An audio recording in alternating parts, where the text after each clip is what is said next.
Hello, everyone, and welcome to a new broadcast of Larisa Gabu Show. Today, I have a wonderful guest. He's a celebrity, and I know that you guys from New York and many people from US know about him. Welcome, Michael. Hello there. Thanks for having me. So it was an honor for me to meet you at the Olympic for the first time, and you organized New York Olympic Fashion Week, and it was wonderful. It was an honor to meet you and see how you organize fashion show. Tell us about who you are and how all this started. Well, my name is William Michael Reid. I'm based here in New York City in the United States.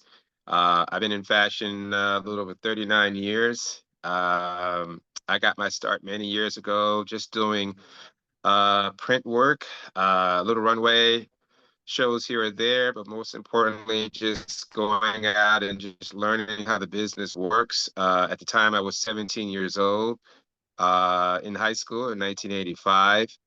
Uh, I actually, over the years, for the first 2 or 3 years, was really learning how the business works from model castings to working with the press, media, working with hairstylists and makeup artists, seeing how events were put together, learning how the casting process to the selection process to the designer fittings, and also overall how the production itself worked from start to finish. Over a period of years, I also learned how to work very closely with model agencies, learning how models were scouted or booked for jobs, working with producers and learning how shows were put together from start to finish, working with designers, learning how their levels of creativity started from drawing an outfit or a dress or some sort of creative design on a napkin or piece of paper, and therefore laying it down on a drawing board, and therefore sketching certain types of outfits, from men's suits to dresses to shoes to hats to coats and jackets. Learning how hairstylists what about creating certain looks to therefore match those outfits or the levels of creativity per those designers? And of course, makeup artists the same, learning how foundation and eyeshadows and lipsticks and mood boards and all sorts of style and beauty concepts were developed and therefore implemented, or in this case, put in effect during the course of campaigns, editorial campaigns, commercial shoots, fashion shows. And eventually that helped me learn and say, okay, this is what I want to do at some point as I get older or learn more as I go. And nearly 40 years later, I'm still involved. I just turned 56 years old back in September. I couldn't believe that I would still be in this business all this many years, almost 40 years, but it's something I love to do. It's something that I've always wanted to be a part of, from various levels of learning to eventually excelling in specific areas of the business. And at some point, I decided, I said, okay, it was time to give back and show others how it's done, truly, how things are done from concepts to implementation, execution, and hopefully putting in a quality product or quality events. And here I am today speaking to you after meeting you back in August during my time in Paris this past summer. I had an idea about 7.5 years ago, back in 2017, Mm-hmm. when I was learning at the time that Paris would be the host city for the Olympic Games of the summer of 2024. And as a person who's followed the Olympics for many years, been to several Olympic Games myself over the past few decades, I says, wow, it'd be great to kind of learn a little bit more about the Olympic Games coming to Paris, France, which would be celebrating its 100th anniversary since last hosting the games of 1924. And I says, okay, now I'm going to put something together to coincide with the Olympic Games. And I came up with a showcase called An Olympic Night of Fashion Paris 2024. And it took place on August 9th there in Paris, France. And I was happy to have been able to put something like that together. Wonderful. As I said earlier, I'm very honored to have you on my show. And I've just started with the fashion show organizing in Norway. And when you speak about everything you've learned all this year of experiences, in fact, it's a lot. And so I want to know, what are the best fashion shows you have organized and what can you say about them? Well, I can honestly say that I can't really pinpoint a perfect one or one that I like the most over others, but I will tell you, the back in the summer or the spring, I should say, of 2011, at the time I was working with various producers here in New York City, helping them execute their shows from the model castings to the selection process to hosting designer fittings on the days of the shows themselves, working with the media, serving as a publicist, working behind the scenes to organize, making sure that the productions went very well from the day of show to when the show was over, and gathering photos and highlight videos and presenting them to the producers, to the designers, to the style and beauty teams, and of course the models as well. And believe it or not, sometime in the early part of 2011, having done enough New York shows, to say the least, I said, okay, let me try something different. And I would say sometime back in April of that year, 2011, someone came to me and said, hey, why don't you take a shot at doing something down in Florida, in Miami for the swim week? And at Mm. the time, it was called Mercedes-Benz Swim. And I said, okay, fine, I'll look into it. So from that April of 2011 until the middle of June, I said, okay, we're going to do our first ever swim week show in South Beach, Florida, and it was amazing. And I still Wow. had the video footage to this day, a lot of the highlight videos. I believe we had about 11 or 12 designers in that show, Yeah. about a good near 80 models in that show. Wow. Our show was held at the Catalina Beach Club there in South Florida, or South Beach, excuse me. And it was a beautiful event, and it was hot. It was very humid, but of course, swimwear is Miami, or Miami is swimwear, whichever is best. And Mhm. so that event was a very big time success. And believe it or not, as that summer went on, of course, the questions kept saying, "So what's next?" And I said, "Okay, well, I don't know. We just did something. It was exhausting. I kid you not. It was very exhausting putting I that can event together. As a matter of imagine. fact, the event was called an event, eventually the brand. I mean, it was the first of 6 shows in Miami. It's called Miami Splash Dive into Fashion. Yeah. We actually came back several summers later, 2012, 2013. We took a couple of seasons off and we came back again in 2017 and then again in 2019. But that was just for Miami. However, since that time, outside of the New York shows, we've also done shows that centered around the NBA Mm. All-Star weekends, which in professional basketball, that's like the all-star of everyone, all the teams. Everybody's getting together for one weekend in a select host city here in the United States. And we centered our showcases around the NBA All-Star weekend and also the Super Bowl weekends for the NFL. So there were times starting in I would say February of 2016. We did our first ever Super Bowl fashion showcase in San Francisco, Mhm. celebrating the Super Bowl's 50th anniversary, otherwise known as Super Bowl 50. Mhm. And years later, following that, we were on the road doing Super Bowl in 2017 in Houston, 2019. We skipped a year. We did 2019 in Atlanta, 2020 in Miami, and that was the last Super Bowl show we've done.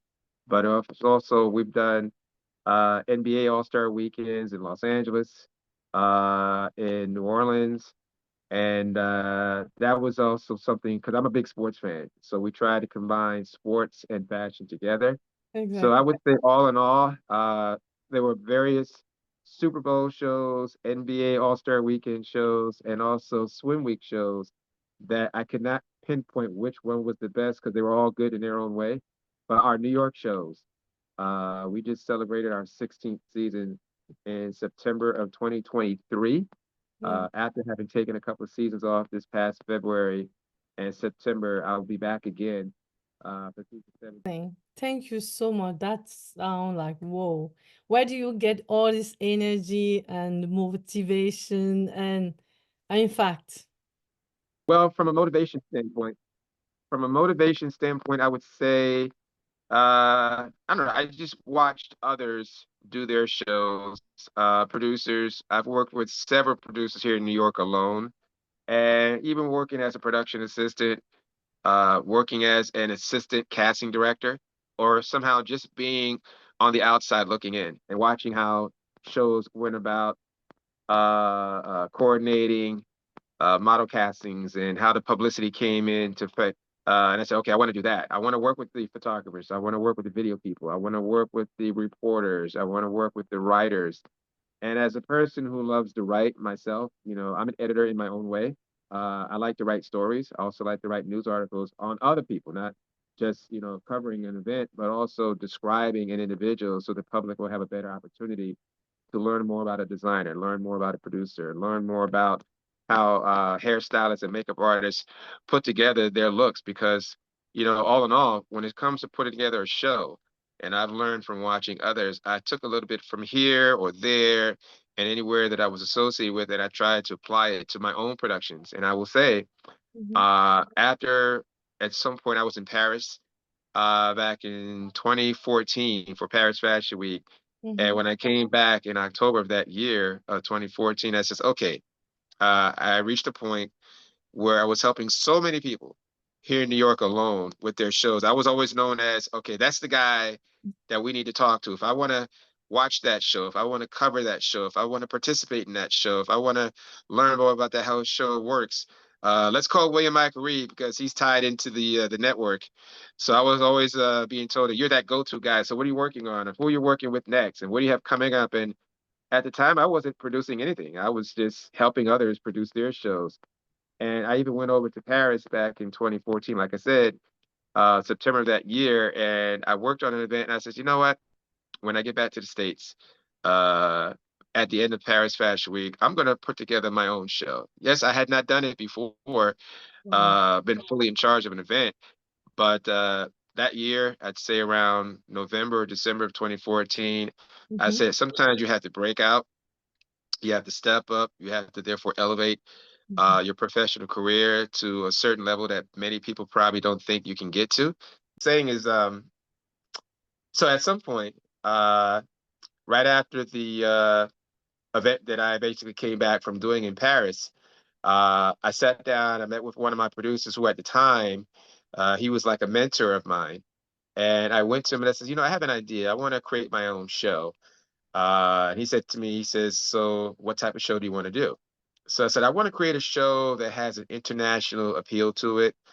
Because at the time, this producer I was working with, he was my boss, so to speak, for nearly 6 years. I worked with him at that time, 11 seasons. And that dated back to January of 2009. So nearly 6 years, or actually over 6 years of working with him. I went to him and said, look, would you help me start my own showcase? And he says, no, no, no, no, you're not ready. Don't do it. And, stay with the family. And of course, he was not really encouraging me. He was almost discouraging me. And I said to him, I said, well, look, I have an idea that I want to share to the world. And he says, so what kind of idea was that at the time? So I told him that the NBA All-Star Weekend, which, is professional basketball players here in the United States, was coming to New York that February of 2015. And the last time the NBA All-Star Weekend was held in New York was in 1998. That's basically a long, long time. So that's when I said to him, I said, look, 17 years I've waited for the NBA All-Star Weekend to come to New York. And that's almost like the Super Bowl. And he says to me, well, what are you going to call this event? So at the time, I didn't really have an ideal name for the show, but I just, called it NYC Live at NBA All-Star Weekend. And right away he just looked at me and he says, "You know what? That's not going to work. That's too long. It's too many words." So that's when I said, "Okay, it's just a thought of a title." But I said that's not the important part. The important part was letting him know that I want to do a showcase mm, that has international appeal, classy, elegant style, and I want to therefore do it in February. And at the time, he didn't realize that I very much knew how his shows work because obviously I had worked on them 11 times. So he says, "So give me a date." So I told him my date of preference. It was Friday, February 13th. And this producer didn't realize that I know how his operation works from start to finish, top to bottom, and in the middle. So he said, "No, no, no, no, don't do Friday night, do Sunday." I'm like, "No, I want Friday night, February 13th. And he says, "Well, what time?" I said, 8 o'clock. He says, "Well, where are you going to do it?" I said, "Don't worry, I'm working on a venue. I just want to get his blessing, basically." And Mm-hmm. he said, "You do know that you're going to go up against me." I said, "No, I'm not going up against you." He says, "Yes, you are, because if you're not helping me do my show, and you're doing your show on that same day, that's competing against me." And I thought about it for a while. And I says, "Okay, well, I'll move my show date up one day so it would take place on a Thursday. He could have his Friday, Saturday, Sunday." And he still said, no, he was negotiating. He said, "Oh, no, no, no, no. Okay, you could do Friday."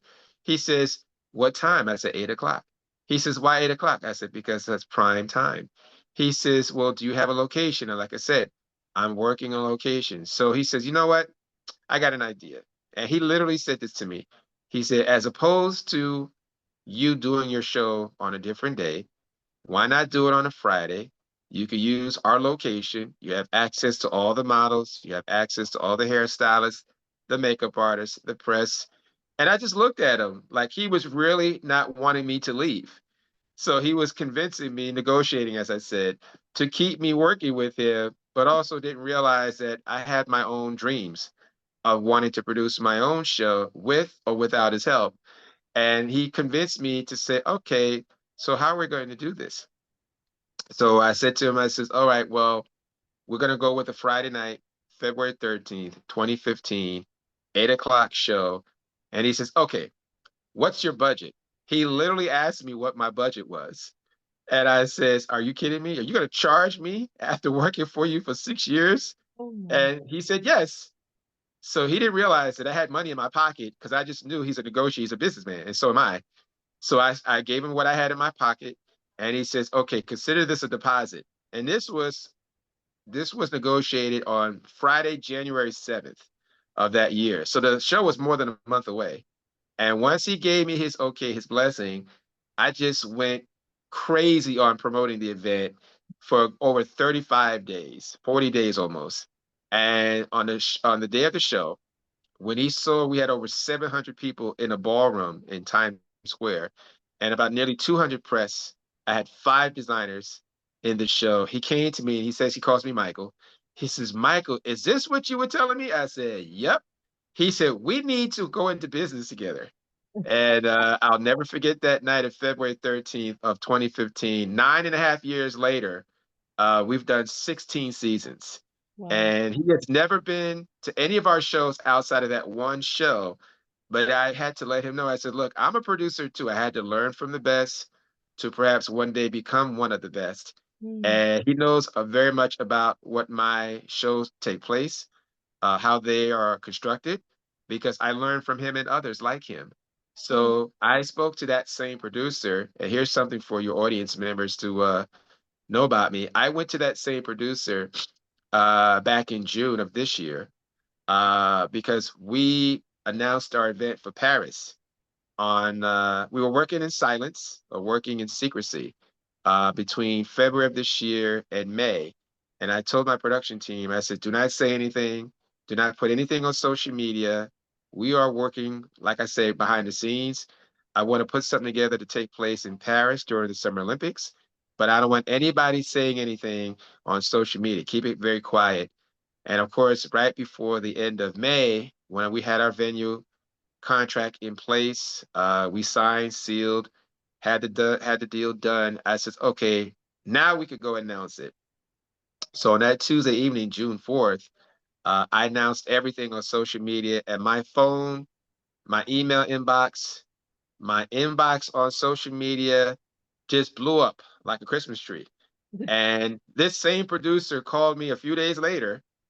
I want to say he called me, but I missed his call. He left me a message, said, "Michael, Michael, Michael." That's how he says, that's how he talks. "Michael, Michael, Michael, I need to talk to you. It's very important. Call me back." So I called him back. And he says, Michael, he says, what are you doing? I said, first of all, how about saying hello, sir? How you doing, Michael? And he's okay, okay. Hi, hi, how you doing? Okay, what are you doing? So I said to him, I said, I'm doing fine, thank you. I just come in from work today. He goes, Michael, Michael, you're missing the point. He said, do you realize that I have had people calling me, telling me that you just announced a few days ago that you're doing an event in Paris during the Olympics? I'm like, yeah. He said, is that true? I said, yes. He says, how did this all come about? I said, well, I've been working very, very hard, very carefully, very strategic, and it's about to happen. So he goes, well, how come you didn't call me? I said, I didn't know I was supposed to call you, sir. I mean, I have respect for you. I always am thankful for you giving me my start, but I told him I didn't know I was supposed to ask his permission to do a show in France. So he says, well, look, let's work a deal. He says, I want to be a part of this.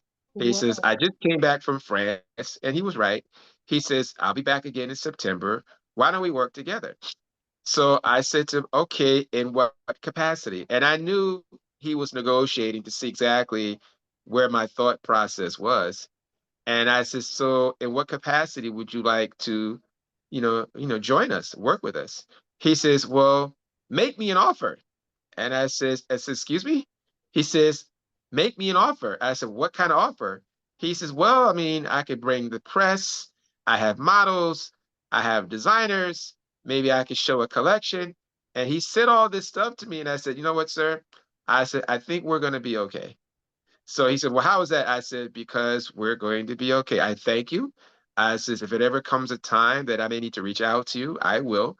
But I had to let him know the student, which is I was to him for 11 seasons, 6 years, is now the teacher. And I had to let him know that I've come a long way. I've learned a lot from a lot of people, including him. But it was time for me to let him know that he's not my boss anymore. And I respect him, but I had to let him know that I have grown up. It's like a child growing up and becoming an adult. Exactly. And the adult doesn't want the child to ever grow up. And Yeah. I had to let him know. I said, sir, I have arrived now. I thank you for your time. He said, oh, wait. He says, call me tomorrow. And I says, call you the next day for what exactly? He said, because, I had some ideas. So I said, okay, fine. I called him the next day. He had some ideas, some very nice ideas, believe it or not, but he still reverted back to, well, make me an offer. How would you like for me to be involved in the show? I says, well, I don't know, sir. You're a producer yourself. You're much more successful producer than I am. And helping other folks over the years, I finally decided when I did my own show that finally the student became a teacher in his own right. And that was something that I had longed to do. So back in February of 2015, I decided to launch my very own event called NYC Live at Fashion Week. At the time, it wasn't a brand that many people were familiar with, but I thought of a name that would certainly last a long time. Not knowing for sure exactly after that first season where it would go, but after season one and eventually season two and then three and then four, then people started to pick up on it over a period of years. So from 2015 to 2016 and 18 and 20, every other couple of years, I kept saying, wow, I said, how far we have come from humble beginnings. And that same mentor at the time thought at some point, okay, well, William Michael Reid was very serious about what he wanted to do. And he's lasted, X number of years, basically at this time, 9.5 years from just one show. And having taken that same show and branched out to do other shows with the NBA, the NFL, Swim Week in Miami, and of course, this past summer over in Europe during the Olympic Games in Paris. So a lot has happened in 9+ years after having that conversation with my mentor, who at the time didn't think that I could do what I could do. And therefore, here we are nearly a decade later. And I thought that was quite a lot. Amazing. Listening to you, it's so inspiring. All these years, all the experiences, every sentence you give is like full of wisdom, and then I'm so amazed and very honored that you are on my show. And wow, that's amazing. I know you have an event coming up next year. Tell us Mhm. about it. Well, for early 2025, having not done an event here in New York for the past two seasons, last month during Fashion Week in New York, and of course, the season before in February of this year.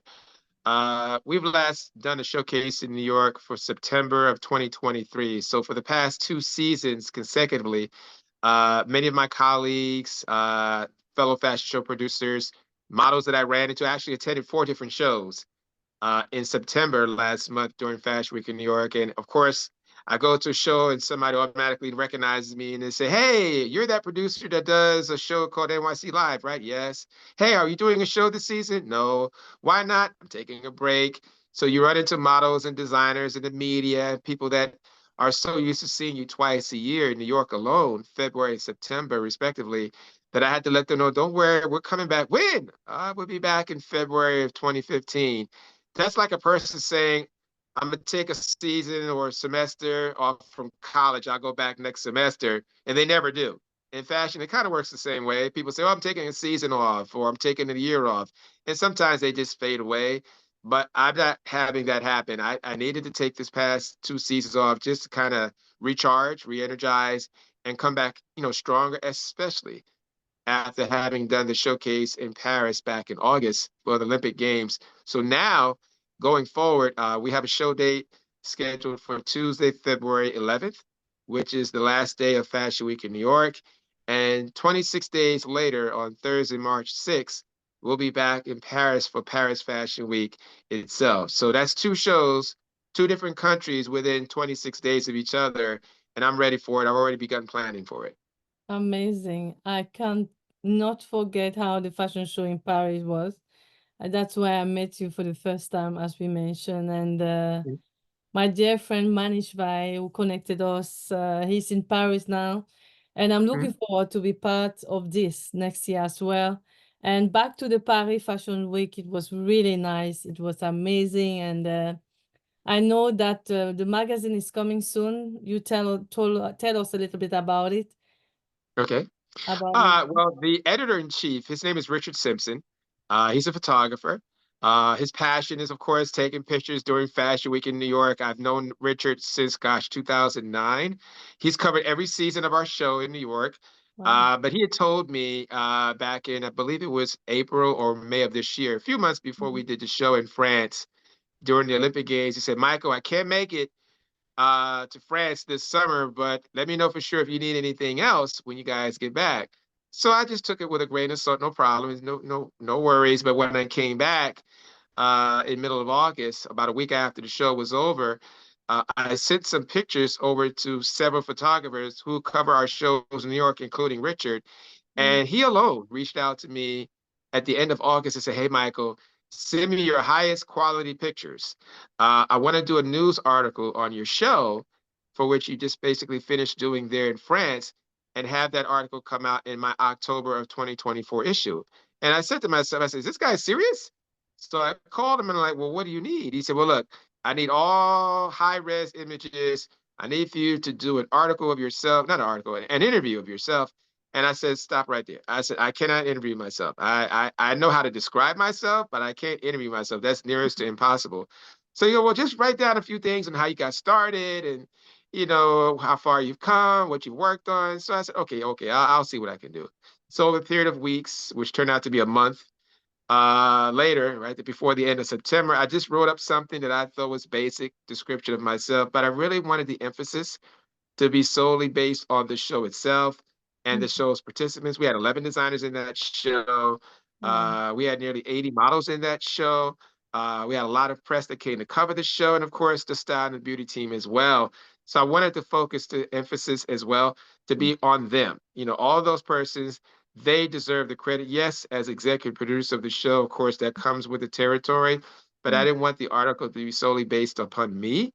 So I let him know that was part of the condition of mm, me wanting this article to come out. And that was also to basically put the emphasis on the production itself, which also included the Hard Rock Cafe Paris, who was very instrumental in allowing us to host our designer fitting there, mm, our actual welcome reception or meet and greet there, and also our after party there. You were at the after party, so you saw the turnout at the show's conclusion, and the Hard Rock Cafe was very instrumental yes. in portraying themselves as 3 events happening at their location. So I want to give a lot of thanks to them as well. So they will also be featured in the Mhm. news article. I know that when that article does come out in a few days, I'll be able to let folks know here is what all the hard work pretty much brought about in terms of coverage. Mhm. I believe as a publicist as well as an executive producer of having the best possible media coverage possible, whether it be highlight videos. We have a YouTube channel dedicated to our shows that we've done over the years, Mhm. news articles, and also highlight photos that people actually can see on the internet, on social media. But I believe in having editorial pictures, things that go to hardcover. So this magazine, Enrich Your Life Lifestyle magazine, actually is called Enrich Your Life magazine, which is a fashion and lifestyle magazine. The editor-in-chief, his name is Richard Simpson. I'm looking forward to that information be made available in a day or so I Yeah, could broadcast that on behalf of everyone that was involved with the show itself. amazing. Thank you so much. And You're welcome. yes, you're gonna come to Norway probably. We mentioned that together when we have this conversation. I'm looking Mhm. forward to have you here. I'm so honored, and I think have you been in Norway before or Scandinavia? I've never been to Norway. I've always been a big proponent or fan of the Scandinavian countries. I think I made mention of that to you when you and I first met there in France. Yeah, I've always into like geography, so I said one of these days I'm going to go to Denmark, or maybe one of these days I'm going to go to say Iceland, of course, Finland or Norway or even Sweden for that matter. But I said I'll get there soon. So when you told me when we first met about you residing in Norway, knowing the landscape. Fashion is very green there, not too much excitement at the moment. But if you were to do something there in Norway, I'll let you know, hey, I'd be happy to help out. I know we have a mutual friend, Manish, who also said, hey, Michael, you got to do something over in Norway. And I'm like, hey, whatever's necessary. I'm just trying to expand my yeah. background from just having done things in the United States Mm-hmm. or in other parts of the world. To me, that's uncharted territory for me. So for me to go over there, and I'm very much into culture. So beyond just being an American, I would like to go over to Europe and just learn other, areas of life, how other people live and work and how Exactly. fashion is perceived over there. So to me, that Mm. would be an adventure, yes, but also work that I would look forward to taking part in. Amazing. Thank you so much. Mhm. Thank you so far. I'm You're looking welcome. forward to it. And I'm so honored that you came on my show. I just want to ask you, what is your key secret? If you want to give a word of encouragement to everyone, what's your key secret? Mhm. Well, I would say for starters, just be very dedicated to what you do. Give it your all. Don't go halfway. Don't go part of the way, and just don't give up. I had an opportunity to do something over in Paris for which I told some of my staff members more than a year in advance, actually 18 months in advance, which was March of last year. I said, look, folks, I says, I'm letting everybody know a year and a half in advance that this is something I wanted to do 31 years later. When I first went to Paris back in April of 1993, I was all but 24 years old. I'm now 56. I said, if I ever had an opportunity to go back to Paris and not just be a visitor, not be a tourist, but to do something on my own and therefore produce an event. Yes, I've done a lot of shows here in New York and United States, but for me to do something over there and therefore say, this is my project that I wanted to have done for a long time. I'm just waiting for the right time to do it. It just so happens to have coincided with the Paris 2024 Olympic Games. So I said, you know what? Let me go all in. Let me put all my chips to the table, as they say in casino terms, and therefore see who wants to be a part of the ride. And therefore, having dedicated many of my days and nights, hours of the day, and therefore say, look, this is going to require a lot of back and forth phone calls, emails, social media posts, conversations, written responses. It was a lot of work to put together, but you Mm. can't do an event of this type from another side of the world and expect for it to be very easy. It's very difficult to do. It's a lot of time and effort and energy and resources as well. So for me, I would suggest to anybody, if you ever want to take upon a project that might be nearest to impossible to do or to achieve, you just got to work at it. That's all. You have to therefore dedicate the time and the necessary energy to put it together. If you feel that you cannot do it, you should know that from the very beginning. But once you start it, you can't stop it. And Mm. once you therefore start it, you also have to see it through. And for me, I spent 8 days in Paris. The first 5 days was all about the show. The last 3 days was all about recovering from the show because I was exhausted. But when I got back to the States, I says, you know what? Now I have something that I could build upon. Go back again, 6 months later or 7 months later, excuse me, and do something again, but this time during Paris Fashion Week. So our date for Thursday, March 6th, we'll be back in France. And before that, we'll do our show in New York on February 11th during the calendar. So both shows will be on the calendar, New York Fashion Week and Mm, Paris Fashion Week. And for those who haven't seen me do a New York show since September of 2023, this is our comeback. I'm from New York, born and raised in New York, live and work in New York. So for me, it's kind of like taking a season or two off and coming back stronger than ever, but also returning to Paris. So therefore, I'm not one and done in France. So I'm looking amazing. forward to that. Wow. Yes. Wow, wow, wow. We are all looking forward to that. Thank you for Mhm. coming on my show, and I'm really excited about what we're gonna do together and all the experience. I'm very new into this, but Okay. hearing you, listening to you, I can feel the Mhm. enthusiasm and how fun it is for those who love what they're doing. Thank you so much, Michael, Thank for you. being here, and I was very honored to have you on my show. See you soon again. You're very welcome. Very well. Looking forward to returning again soon. Have a lovely day to all your fans and all your followers and Thank all your you. subscribers and your entire audience. Just say thank you for the opportunity to therefore join you today. And I'm looking forward to coming back on the show soon. Thank you so much. Thank you.